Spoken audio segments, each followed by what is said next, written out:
that would be wonderful. I'm going to introduce our esteemed district governor, Mr. Ed Merrick, today. Ed and I have I've had the wonderful pleasure of being on, this is the fourth straight day with you today, Ed. So I'm just looking at my calendar here. So Tuesday was the Minneapolis St. Paul luncheon with Rotary International President Holger Knack. Wednesday was the Greater Rochester DG visit. Thursday was the Rochester Rotary Club DG visit. And now here we are, 9 o'clock on Friday morning, and I get to be with you again. So, Kenny, we have to quit meeting this way. Right after this, Ed, I'm out of here. I'm done with you for the weekend. So I'm sorry to say it, but no. So thank you all for joining us today. Ed is going to take over now, and in honor of peace and or in recognition of Peace and Conflict Prevention Month, I'm going to turn it over to our very illustrious district governor, Mr. Ed Merrick. Ed, take it away. Thank you, Kenny. And Kathy, anytime you want to start the screen share, that'd be great. When I first joined Rotary, I was an employee of the American Red Cross, and I had been a volunteer for them for several years before I left the for-profit world to work in nonprofits. The first fundamental principle of the Red Cross is humanity. The Red Cross was born out of a desire to prevent and alleviate human suffering wherever it may be found. Its purpose is to protect life and health and to ensure respect for the human being. It provides mutual understanding or promotes mutual understanding, friendship, cooperation, and lasting peace amongst peoples. That was the nature and focus of the work I was doing. I didn't know a lot about Rotary when I joined. I'd been invited by a former colleague, and my supervisor thought it would be good to get to be involved and supported my membership. There was a woman who had joined the club 2 weeks before I did. She and her husband had just returned from 2 years with the Peace Corps. One day at lunch, she shared her story. She and her husband sold their businesses at the age of 50 on a bet and joined the Peace Corps. They were posted to Jamaica. She worked with a group of women sewing dolls for the tourist trade, and she left very frustrated. She stated that with different equipment and training, these women could get a real business going, making clothing for Jamaicans. Someone at the table asked her, how much money would it require? She said $5,000. Well, the Shakopee Club has a pull tab operation they use to raise money. So the club applied for a foundation grant with the Kingston Rotary Club, and she got to go back to Jamaica and help the women actually start the business. I was blown away. I thought, wow, this is cool. No government, no politics, no religions, none of the entities that tend to divide us. Instead, here was an organization focusing in on our common humanity and making a difference in the lives of others. I was hooked. Rotary's work toward creating peace has been the reason I've been a Rotarian for 25 years. It's why after having to leave Rotary due to job changes, I rejoined as soon as the opportunity presented itself. Many of you have heard PDG Kyle Hogan talk about positive peace in his presentations about the Rotary Foundation. Today, I want to help you explore positive peace a little deeper and a bit about the Institute for Economics and Peace and the work they're doing. But first, I'd like you to take a moment and drop in a one-word description of what peace means to you in the chat box. Let's take a look at them.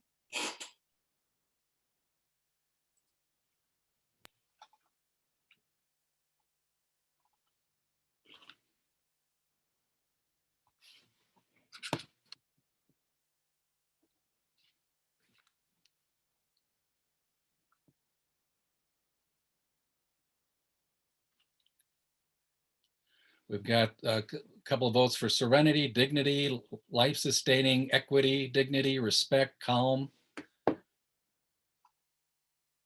security, freedom, prosperity. All good and interesting. Non-conflict. Okay, thank you, Teddy. Without turmoil. So some kind of focusing in on the absence of war, others focusing on other aspects of it. Thank you for that. That's interesting. At its most basic, Peace is an open and nonviolent way of being. Peace is both a state of mind and a state of society, encompassing a wide range of actions. Martin Luther King Jr. imagined peace as unfolding in a straight line, running from inner peace based in the heart to family, community, nation, and the world. Peace is associated with a range of values, from kindness and justice to safety, security, and freedom. Some of the values or words we just heard a moment ago. Now, negative peace deals with the absence of something bad, the absence of conflict, violence, or the fear of violence. Positive peace, on the other hand, is about the presence of something good, a combination of good things like attitudes, institutions, and structures that sustain peace. Think of it like our public health system. The medical profession is not just about treating the sickest people. Doctors also work with individuals to help them stay healthy by recommending a nutritious diet, exercise, sleep, and regular checkups. Likewise, positive peace can be sustained through education, sustainable resources, human capital, or a functioning government. Negative and positive peace are distinct but interconnected. In understanding positive peace, systems thinking is helpful. Derived from systems theory, systems thinking is a holistic approach of analysis and problem solving that looks at problems as multidimensional.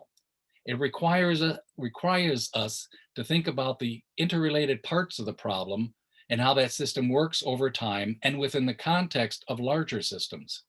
This has been our district's approach with the Fast for Hope initiative in Nicaragua. In considering negative peace, it took high-level negotiations to finalize the peace agreement that ended the 50-year civil war in Colombia in 2016. But ending a war isn't the only way to be a peace builder. Positive peace creates the conditions for individuals to flourish. For example, equal access to education gives children the knowledge and skills they need to become successful, contributing global citizens. Let's take a look at this video, which gives a great overview of the Institute for Economics and Peace.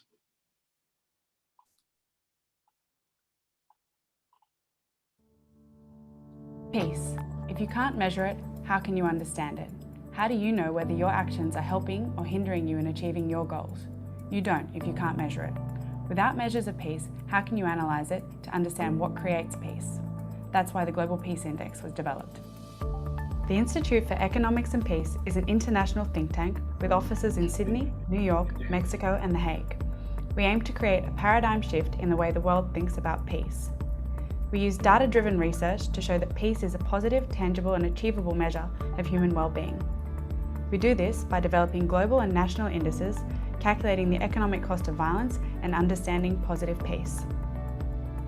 Our research is used by governments, academic institutions, think tanks, and non-governmental organisations such as the United Nations, the OECD, the Commonwealth Secretariat, and the World Bank. The Institute was recently ranked in the top 15 most impactful think tanks in the world. The Global Peace Index provides a holistic measurement of peace. It now ranks 163 countries, covering 99.6% of the world's population, and has done so for 10 years. It allows an assessment of peace on a continuum. Countries can have high levels of peace, moderate levels of peace, and low levels of peace. In order to measure negative peace, the foundation of the Global Peace Index, and also to measure positive peace, which, with its 8 pillars, provides the ideal environment for human potential to flourish, IEP uses over 10,000 datasets with millions of data points gathered from across the world. Big data has allowed us to shift the paradigm from a focus on causation to correlation. For example, IEP's positive peace research discovered that countries that are high in levels of positive peace enjoy a 2% higher GDP growth rate. IEP also discovered that 91% of all civil resistance campaigns that were violent have been waged in countries with low levels of positive peace. Using a statistical analysis of over 4,000 datasets, IEP has developed a conceptual framework known as the Pillars of Positive Peace. These pillars outline a system of 8 factors that work together to build positive peace and provide a roadmap to overcome adversity and conflict in order to build lasting peace.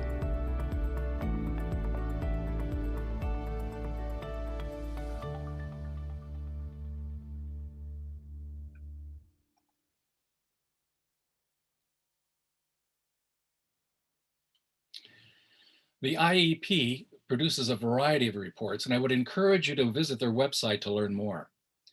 Measuring peace at the global and national level allows the IEP to assess the social, political, and economic factors that create peace. Each year, the Institute produces the Global Peace Index. It's the world's leading measure of national peacefulness, ranking 163 countries according to their levels of peace. Another report, the Positive Peace Report, describes the attitudes, structures, and institutions that underpin and sustain peaceful societies. The Institute has developed a conceptual framework known as the Pillars of Peace that outlines a system of 8 factors that work together to build positive peace. This is derived from a statistical analysis of over 4,000 data sets. It provides a roadmap to overcome adversity and conflict and to build lasting peace. We'll look at the 8 pillars of peace in more detail in a bit. The Economic Value of Peace report is really kind of fascinating. The Institute has developed an innovative methodology to calculate the economic impact of violence to the economy. It does this by calculating 13 different types of violence-related spending at the national level and applying a multiplier effect to account for the lingering influence of violence and fear. There are immediate and obvious examples of the impact of violence to the economy, like hospital fees or security costs, and there are more subtle long-term impacts, such as a shift to more defensive spending by individuals, businesses, and governments. Understanding risk is another area for reports. Using data collected since 1996, the Institute has developed a new methodology to identify countries at risk of falling into instability and violence. The risk model allows a deep understanding of the resilience of nations towards internal and external shocks and can be used for forecasting risk and opportunity. You can read about the latest risk to countries in the COVID-19 and Peace Report, which you can download from their website. Let's take a look at the relationship between Rotary and the IEP. Now, you're all familiar with the Rotary areas of focus on the left: peace and conflict, prevention, resolution, disease prevention and treatment, water and sanitation, maternal and child health, basic education and literacy, economic and community development, and what isn't shown there is a new one coming in 2021 in July, the environment. At the right are the 8 positive peace pillars. This is what I wanted to share with you today. So the first one they have there is the well-functioning government. Now, an effective government delivers high-quality public and civic services. It engenders trust and participation, demonstrates political stability, and upholds the rule of law.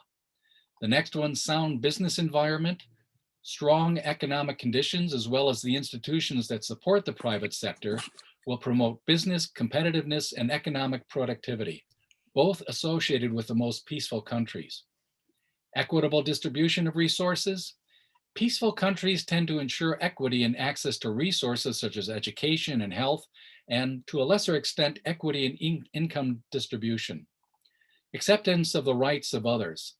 Formal laws that guarantee basic human rights and freedoms, as well as informal social and cultural norms that relate to citizens' behaviors, are hallmarks of peaceful countries. Good relations with neighbors.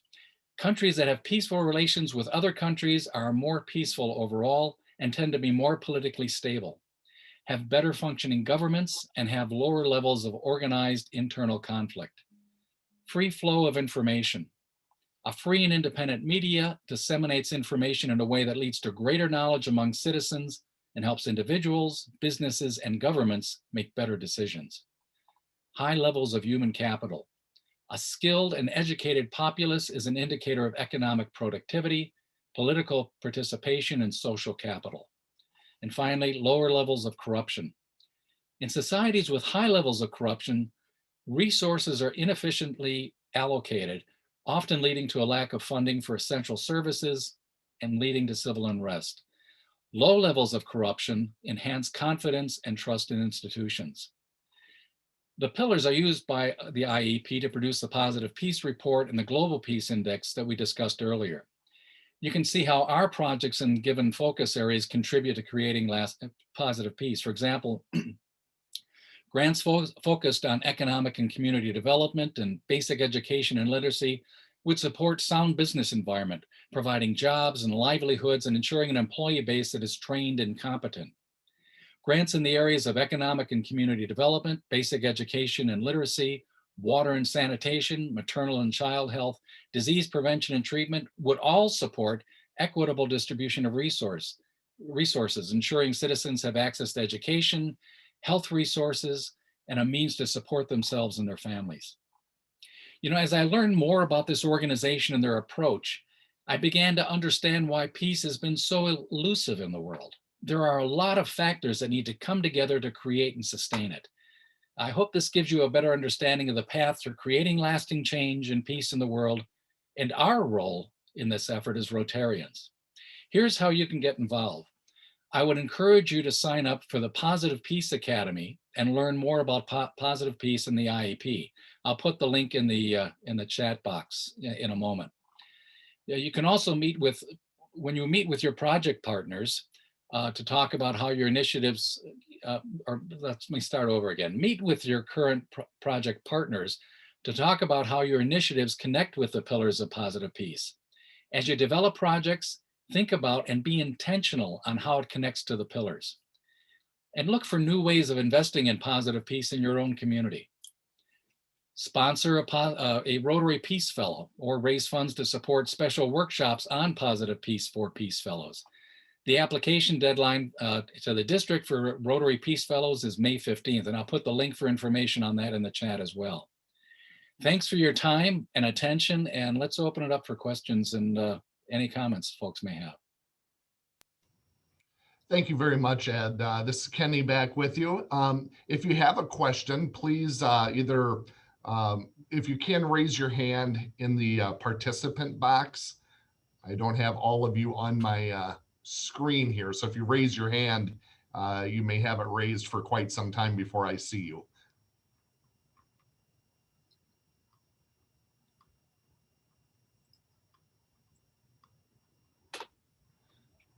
Is everybody stunned?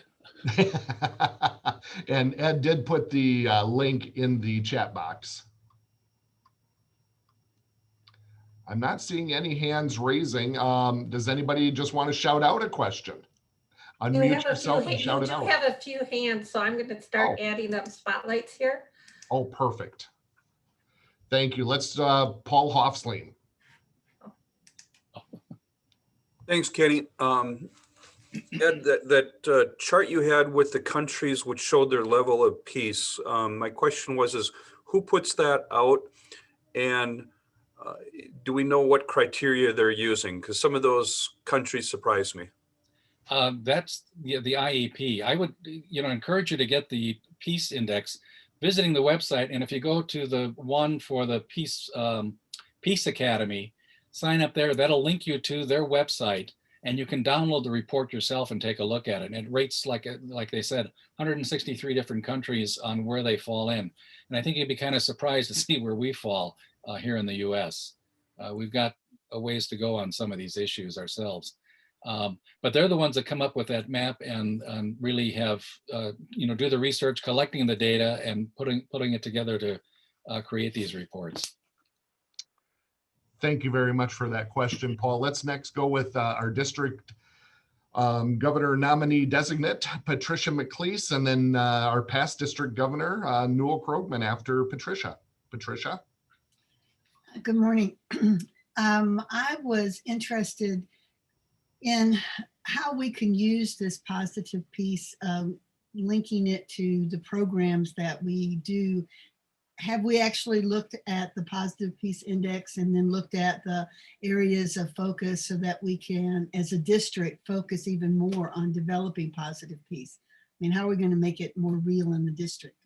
I think that's something we can do moving forward. And it's the first step is learning more about this and how it works and how they gather the information and what it really is signifying.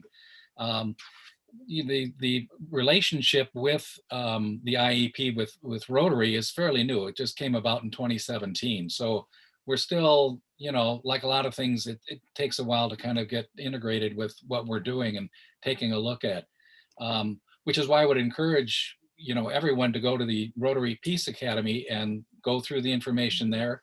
My wife and I did it about a year ago or so, and they presented information, they asked you, there's quizzes along the way, and you have to get a certain percentage to get your certificate, so you need to be paying attention. But it does give you a little bit better feel and understanding of, what this information means. And like I said, the more I dug into it, the more I realized, wow, peace isn't just something we can, flip a switch and, everything's jolly. It's going to take a lot of work to create and sustain it. And but Rotary is an organization that's dedicated to doing that, and the tools we've got with the foundation, particularly, allow us to have an impact on it. So share the love, Yeah. right, And Kyle? it's the new DEI statement too. Yeah. Goes right along with the positive peace. Exactly. Absolutely. Yeah. And I don't know how many people may have been part of the presentation yesterday. Speaking of the DEI, diversity, equity, and inclusion. They had, I think the title of it was Being Black in the Black Rotary Experience. It was fascinating. They had Rotarians from around the globe talking about their experience being in Rotary, and, learned a lot from them yesterday. So that was, and that'll be recorded and available, and we'll get that out to folks. Thank you, Patricia. Okay. Thank you, Patricia. Let's go to Newell Krogman next, and then Ted Johnson has a question in the chat box. And let me give a quick observation on what was just said by Ed. I also attended the session yesterday, the Rotary Black Experience in Rotary, I think is what it was called. We have a lot to learn. We think we know it all. We all live in our comfortable little shells, but we have a lot to learn. But I'm going to make a comment that maybe some other people will resonate with. Maybe most of you will think I'm crazy. But I have a real problem with the term positive peace. And I have a bigger problem with the term negative peace. I'm all for everything behind positive peace, and I understand that, and it vibrates well with me. But to think that the absence of conflict is negative strikes me as just incongruent. It doesn't make any sense. And I wish we had a better term, but I know this is being used academically and otherwise around the world. But I can't explain it any other way. It just makes me uncomfortable to think that we use the term negative peace. Why can't we call it all peace and give it a broader definition? A little speech, but just kind of, if I made you uncomfortable, fine. I'm uncomfortable with this, quite frankly. And yet I support what's behind positive peace, and we'll even use the term. It's just the negative peace one really sets me off. Okay, so there we go. Sorry. Perhaps using a term like lesser peace. Well, even that is, I'm not sure. I don't want to get religious on you, but it's more the sense of shalom. It's this whole being. Everybody, your whole being is being taken care of. But we'll leave it at that. I want people to process that, because I think as we present here's my point. As we present this to others, some are going to have that same reaction I just gave you, and we're going to have to think, how do we explain this? How do we tell them that what Rotary is really doing is positively contributing to what happens in the world? Okay, I'll leave it at that. No, that's a good point, because a lot of times we'll use terms, and depending on who you're speaking to, they've got, a connotation with that term that their defenses will just go. White privilege is a perfect example, as we're dealing with, diversity and so forth. But once you get past that term and into the concept behind it, then you begin to understand it's not about you having privilege, it's about the system, favoring you. And we won't get into that. That's not what we're here for today. Kenny, take us away. Perfect. Newell, thank you very much for your observation there. Number of comments in the chat box, but Ted Johnson had a question, and he wants to know, how often does the Peace Index change? But that one comes out each year. So, and depending on what changes within a given country, if that's what you're asking, depends on the country itself, obviously. But the report itself comes out each year, and I would encourage it. Go take a look at it and look stuff up, and there's a lot of information there. I don't know if Bruce Moreland's on here. Him being the statistician would just revel in it, I'm sure. Well, what year was the last one? The newest one, I think, It was 2020, it just came out. Thank you. Okay, so very recent, very up to date. So Vicky Dilly had a link in the chat box, and again, a few more comments in the chat box. I don't see any other hands raised at this time. We'll give it a couple seconds here if anybody has an additional question for. But let's Ed. jump. Let's jump in. Can I make a comment real quick? Oh, go ahead, Kyle. You know, and Newell and I have talked about that negative versus positive piece, and frankly, as we've made foundation presentations where in one of those first slides that, you know, the absence of war and violence as negative piece, but then the other, I've actually removed that part from it and just talked about positive piece being more all encompassing without talking about the negative piece aspect. And I don't think it changes the message at all. So I think by just even just ignoring what the negative is, yes, if something is positive, by comparison, there has to be a negative. We know that, but by not calling it out, I think it softens that a little bit and just builds on the concept of positive piece being more than just simply the absence of war and violence, but the fulfillment of all needs to create a fair and just society. Thanks, Kyle. And plus that focuses on what we really want to focus on. Exactly. Is moving forward with the positive stuff, and that's where the work needs to take place. Mm-hmm. If we can jump to, thank you, Kyle. If we can jump to Vicky's comment about the Peace Corps, I got a question there. Sure. Rotary has now got a partnership with, like we have with the IEP, with the Peace Corps, where we can work with them to fund through the foundation, fund grants for that woman in Shakopee, Joyce, I remember her name being. You know, we'd be able to fund that kind of stuff to make a difference, because the Peace Corps doesn't get enough funding to be able to do the things that they can see could be done, and they could really make an, you know, positive impact in people's lives. But my question is, somebody getting into the Peace Corps, how long does it, jumping into a situation takes a while to build a relationship with that community, you know, build the trust, you know, back and forth, and then begin to work on projects. How could this work, Vicki? Being a Peace Corps volunteer. Well, I think you're absolutely right, Ed. We were Peace Corps volunteers in the 1980s. We were there for 3.5 years. A typical Peace Corps stint is just over 2 years. We didn't feel like we had established that rapport completely with the community, learned the language, the culture, adapting to that new life until about 1.5 years in, you know, and so unfortunately a lot of Peace Corps volunteers are leaving. So we extended our stay, and that's why we were there for 3.5 years. And the last year of our time was the most, you know, by American standards, if you want to use that, the most successful or productive. But I think what I'm seeing about the Peace Corps, I think there's a win-win here for Peace Corps and Rotary to combine together. Having been a Peace Corps volunteer and then becoming a Rotarian, it was just a natural order. And I wish I had known about the natural order much sooner and joined Rotary when I was much younger. But it just is a continuation of that purpose and sense of service that we felt in the Peace Corps.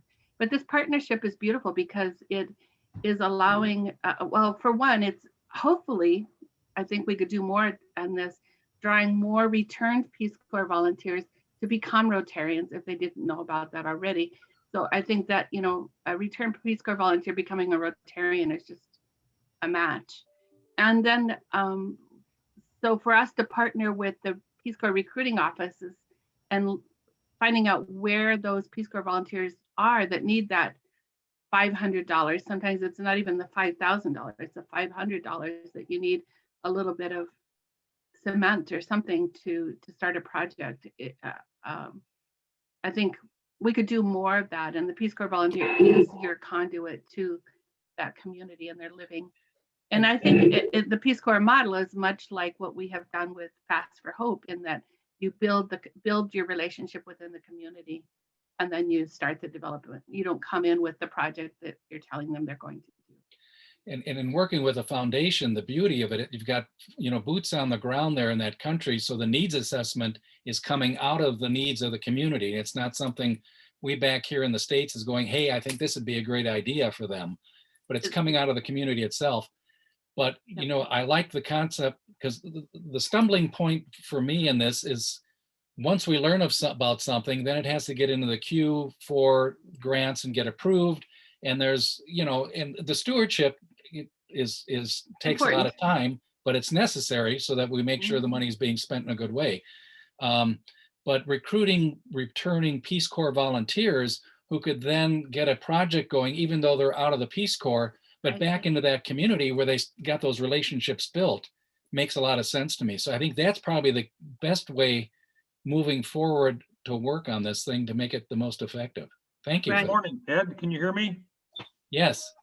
Ed, this is Jerry from Arizona calling in. I met you at the Rotary Club in Rice Lake when I presented the Polio Plus program and had the man that had survived that polio. But my wife and I are refugees from Minneapolis.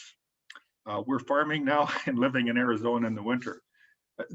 My whole thinking about Minnesota is Minnesota was considered Minnesota nice. And I don't feel that way about my old home, Minnesota anymore. So I would like to see Minnesotans and of course, Wisconsin people also to show signs of being Minnesota nice like I grew up with and I remember. And perhaps Rotary could do it in just a peaceful way somehow that would be resonant with everyone, scholars and blacks and whites and indigenous and all. But I would like to see Minnesota return to Minnesota nice. It's a dear feeling that is in my heart. But my wife and I talked about it this morning. We don't feel safe about going to Minneapolis anymore. And we worked and lived downtown and right downtown, and I don't dare go down there anymore. I think it has to start with Minnesota because that's where you're from and that's where this is coming from. So somehow, that's all. Well, thank you, Jerry. And that's we'll pivot back to the diversity, equity, and inclusion statement that Patricia had mentioned earlier that Rotary International has embraced, and that statement came out in 2019 by the board of directors. I was impressed with that because it didn't come from one sector of the world; it came from the globe. The directors on the board are from across the globe, and they came together and said, "We really need to, focus on this. This is important across the way." And they have now hired in, I think it's PCW is the name of the organization, a multicultural business consulting firm to help them work on diversity, equity, and inclusion around the globe, which the experience I've had is being part of the steering committee with our work in Nicaragua.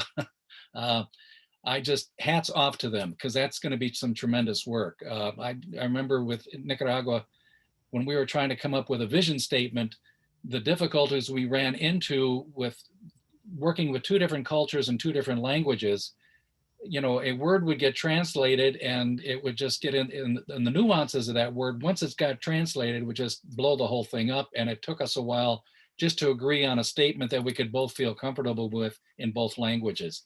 So it's building that trust, it's building that understanding. And that's what the diversity, equity, and inclusion is about, is getting rid of the fear of the other. And being able to celebrate diversity and understand other people's perspectives.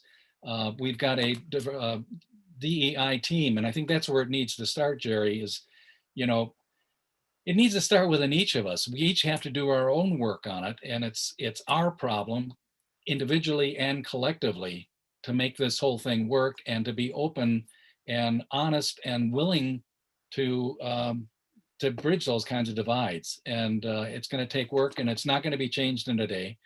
It's going to be an ongoing task for us moving forward. But we do have a DEI team that is being built here in the district that will be a support for clubs as clubs are working on this, because that's where Rotary happens, is down at the club level. And the district is here to support that. So with that DEI team, we'll be finding resources. We want to get a training district-wide going yet this year around diversity and equity and inclusion. And that team will, ferret out resources and organizations out there working on this. you know, when we were having some discussions around this last year, we had a group talking after George Floyd was killed, that came together and talked about this issue of racism. And it was actually Dr. C down in Mankato that pointed out, we don't need to, you know, reinvent the wheel. There are organizations out there already working on this and doing good work. We just need to partner with them. And that's what that resource team, the DEI team, can do for us, is to find some of those organizations that are out there doing the work in the communities. And Rotary, we can get involved with that and support it. And that's the way to really spread this and move it a lot, you know, move it faster forward than, you know, we'd be able to do on our own. So thank you for the question, Jerry. Great, thank you, Ed. And you and Vicki both have mentioned Fast for Hope. Rick actually has a question. Rick, go ahead. Yeah, thanks, Kenny. So I just wanted to comment on the discussion around positive and negative peace, and I think the discussion, especially relating the peace initiative to DEI, is really important, because I've been doing a little reading on racial inequality, and one of the things that is talked about a lot is this overt versus covert kind of mentality. Is it's easy to live in an environment that supports racism or supports conflict, but not be involved in it yourself and say, well, but I'm not a racist, and so therefore, you know, I don't have a part in that.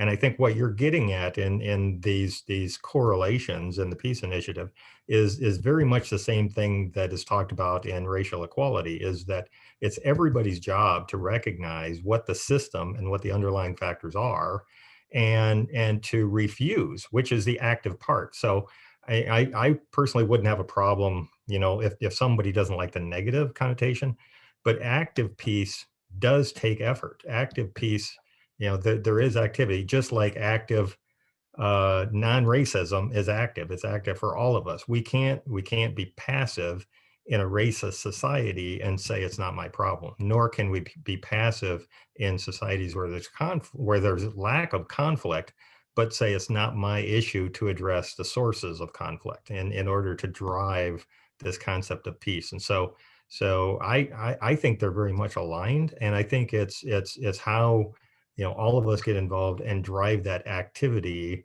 you know, around racial equality and peace. Well put, Rick. Thank you for that. Thank you, Rick. Any other questions? Been a few more comments in the chat box. If there are any other questions, please either raise your hand in the participant screen, or I'll try and view the gallery. If anybody has a question, please stand up and do a jumping jack, and I will be sure to recognize that. Not seeing anything, Ed. Okay, well, thank you all for attending. And if you other thoughts, ideas come up, feel free to, you know, give me a call.